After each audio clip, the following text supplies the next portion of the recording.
Hi friends, welcome to my YouTube channel mister creator. तो दोस्तों, आज की वीडियो में हमने एक ट्रैक्टर बनाया है, तो मैं आपको दिखा दूँ वो कैसे हमने बनाया है।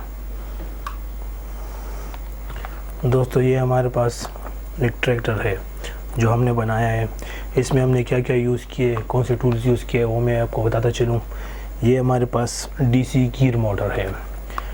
डीसी गियर मोटर, ये हमारे पास व्हील्स है, और ये हमारे पास ऑन ऑफ स्विच है, और ये हमारे पास 3.7V लियोन बैटरी है।